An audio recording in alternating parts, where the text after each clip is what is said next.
Your Honor, if you're looking for a PD application, he's hired me privately. I just have Okay, now there was some confusion. All right, sorry about that.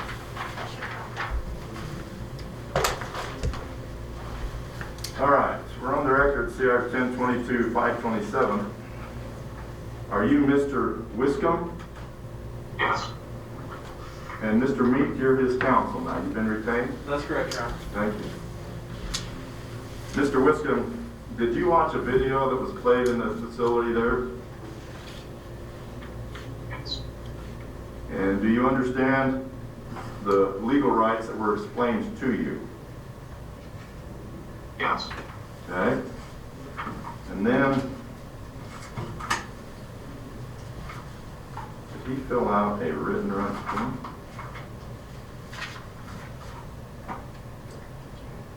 Your Honor, I can tell you that I've met with Mr. Wiscombe and that we've discussed his rights Okay. in detail.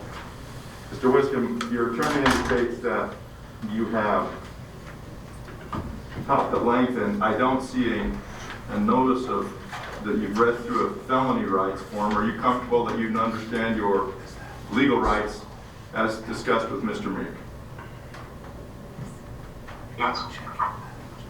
Okay. Sir, you are charged with felony count of lewd conduct with a child under the age of 16, sexual battery by lewd and lascivious acts on a minor, a felony, a felony charge of video voyeurism, and a misdemeanor charge of sexual battery. On count 1, if you're convicted of that, maximum penalty is up to life with the Department of Corrections. On count 2, and $50,000 fine or a combination of both plus any restitution.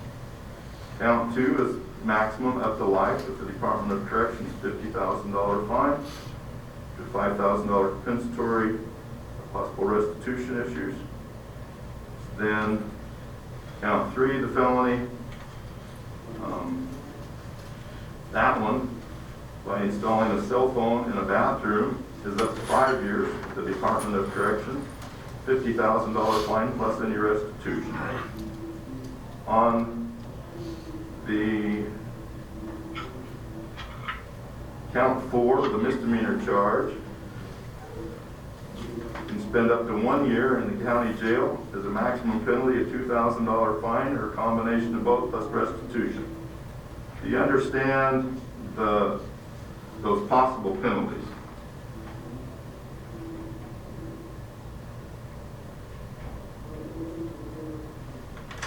You understand those are the maximum penalties, correct? Yes. Okay. Now,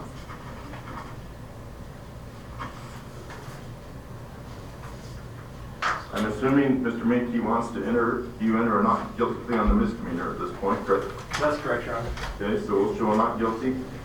We'll combine that and set it for a hearing. Let's see. There's a separate misdemeanor charge, Your Honor. That Yes, there should be is. sent with. They charged this one on this complaint, and then there's the CR 10-22-669. Thank you, I was getting to that. And that one, Same charge. yeah, under a different case number. So is your client entering a not guilty plea on that? If you'll take it that way, that'd be fantastic, Your Honor. Okay. Let's see here. That's a $5,000 bail on that one. And I'm not going to take that bail today. It appears to be a very reasonable bail. The judge has set that reviewed these.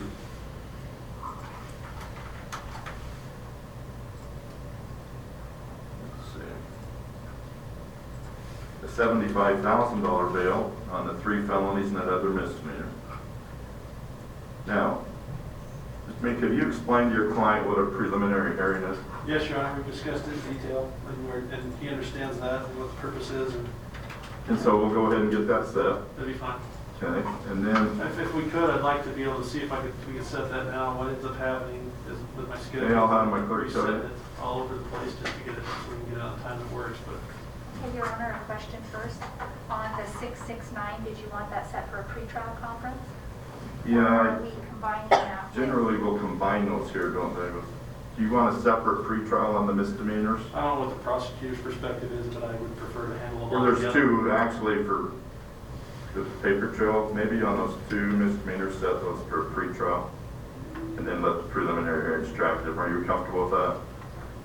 They're all going to get tracked together under the felonies, however we do it, so I prefer for them to be held Yeah, and in the then I felony find cases. out in other counties that they forget the misdemeanors at preliminary. Well, this one's part of the felony. Okay, criminal I'm just penalties. telling you, whatever works with you folks is fine. I'll just show you. So this one is in with the felonies, so this one will be set for the preliminary. But then the other one. However, this one is separate. See, the second one wasn't filed on the felony complaint as I know. inclusive, and so with the second one, I'm asking you, Why? should we just let that trail with the felony and the other misdemeanors? I prefer that it did, yes. All right, that's fine. Do you want me to set that for a prelim then? Yeah, instead of just a put that, prelim? well, you set it for a pretrial on the same date as the prelim, Okay.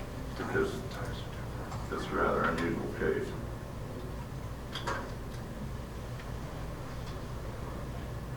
Now, having reviewed the probable cause and proposed order, I'm signing an order if he post bond that he must wear an ankle monitor. If he posts bond, after posting bond, he must appear at pretrial services within 48 hours and submit to certain evaluations, the K&S. He has to strictly adhere to two no contact orders, which I'll explain in a moment. And he cannot leave Bonneville County without permission of the court. But he is allowed to go to work within Bonneville County, and that's been signed now.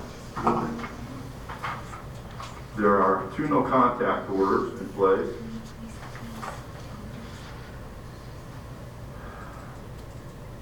The first, we're not indicating the name, affected person's home. Are you familiar with the address? Will you at least make sure that your client, we're not trying to identify anybody specifically. He's aware of the address on, I guess. Yeah. And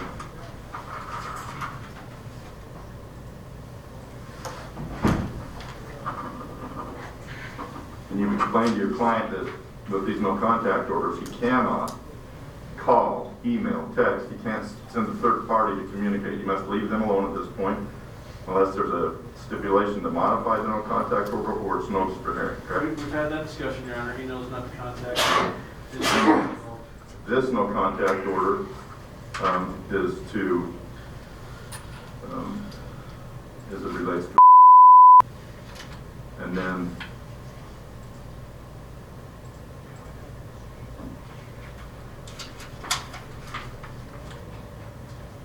let's see here.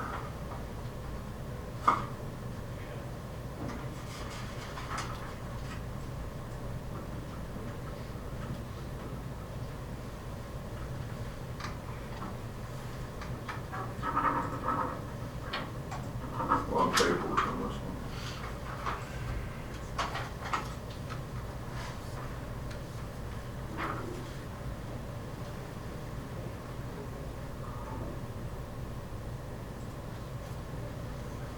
And then he's aware, and are you aware of the protection order that applies So what, sorry? to it? Your Honor, this case has been ongoing for some time now, actually, in various aspects. I don't know if the court is aware of it. There's a couple of sealed cases in the file. All I'm telling you is you So- cannot have any contact with his wife pending, and then also a I'm sure he's familiar with them all. I don't want to name on the record. We recognize that, Your Honor, as long as it's the same address. Should be. Let me look. Yes. But you've made it clear to your client you cannot have any contact. He's well aware, Your Honor. Okay. So, preliminary hearing, February 9th at 1:30. does that work? Let me look, Your Honor.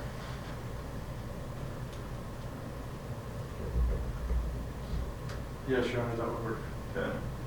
Mr. Wiscombe, if you post bail, do you understand you cannot have any contact with those two alleged victims? Do you understand that? Yes, sir, that's been in place for 2 months. You'll visit with your counsel about questions about the preliminary hearing, and also you'll report to court services so you can get any assessments as needed, plus you'll have an ankle monitor. Do you understand that? Yes, I think Chris was going to talk about the bond amount. I'm not going to reduce your bail today. I'm surprised it's that low based on the problems caused. If you wish to notice that up for a hearing, Mr. Meek, you know how to do that. I do, Your Honor. Okay, unless we got a lot of other cases. Okay, jail staff, he's free to go. Sir, the only other question I have is on the weekends, just because I'm renting locally here, or I can't stay in the home, I go to my parents' house just in Tremont, Utah, for the weekends to save some money. Can I go to Tremont, Utah to stay with my parents? That's my address on the file. What I'm going to do, I assume that would probably be fine, but we're short on time, Mr. Meek. I assume you can reach a stipulation with the prosecutor's office. I'm fine with it as long as he complies specifically with just going to his parents' home and back. Any objection from the prosecutor's office just on the weekend? Just to his parents' home. If that's where he has been residing right now, I don't think we would have one, but I'm uncomfortable. It's not my case. I'm not here for this one. Yeah, and that's why I wondered if it would be good, Mr. Meek, if you could just visit with it. This is, it's a living situation, Your Honor. The other situation he has upcoming is that there's a family event in Oregon that we've got coming up. I'm not going to take that up today. Again, you're his counsel. You can notice things up for hearing. Okay. And on the Tremont matter, I'm going to allow you to take that up with the prosecutor assigned, and otherwise you'll have to notice that up for short hearing. I understand that. Okay. Okay, Mr. Wiscombe. Jail staff, please free to go back into the facility. That's all I have, Your Honor. May be excused. You bet. Chris. See if you got your guns in that stack.